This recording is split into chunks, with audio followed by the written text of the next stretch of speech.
রংপুর অঞ্চলে জেঁকে বসেছে শীত। কয়েকদিন থেকে সূর্যের দেখাও মিলছে না। তীব্র শীতে বিপাকে পড়েছে খেটে খাওয়া শ্রমজীবী মানুষ। শৈত্যপ্রবাহ হতে পারে বলে জানিয়েছে আবহাওয়া অফিস।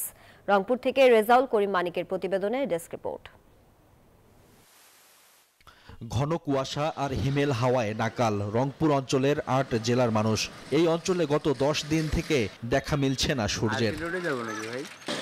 সন্ধ্যা থেকে পরদিন সকাল পর্যন্ত কনকনে শীতে স্থবির হয়ে পড়ছে জনজীবন। এছাড়া অনেক বেলা পর্যন্ত সড়কে হেডলাইট জ্বালিয়ে চলছে যানবাহনগুলো। তীব্র শীতে বিপাকে পড়েছে বয়স্ক ও শিশুরা। বিশেষ করে দুর্ভোগে পড়েছেন খেটে খাওয়া নিম্ন আয়ের মানুষ। খড়কুটো জ্বালিয়ে শীত নিবারণের চেষ্টা করছেন অনেকে। রোদ টোদ নাই, কিছুই নাই, এখন বলা কঠিন। ঠান্ডা লাগতেছে, হাত পা কাটাছে, এই অবস্থার ভিতর খেয়ে গুলগুলি কাঁপে। আমাদের জীবনযাপন খুব অতিষ্ঠ হয়ে গেছে ঠান্ডার জন্য। আবহাওয়া অফিস বলছে, ঘন কুয়াশার সাথে বাতাসের আর্দ্রতা বেশি থাকায় কনকনে ঠান্ডা অনুভূত হতে পারে শৈত্যপ্রবাহ।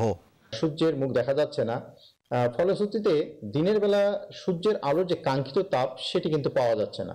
এর কারণে দিনের বেলা তাপমাত্রা প্রায় ৮ থেকে ১০ ডিগ্রি সেলসিয়াসের মতো হ্রাস পেয়েছে এবং তাপমাত্রা দিনের বেলায় এ জেলায় ১৭ থেকে ১৮ ডিগ্রি সেলসিয়াসের মধ্যে বিরাজ করছে। এই অঞ্চলের তাপমাত্রা গত এক সপ্তাহে ১০ থেকে ১৫ ডিগ্রি সেলসিয়াসে ওঠানামা করছে। Desk report, news 24।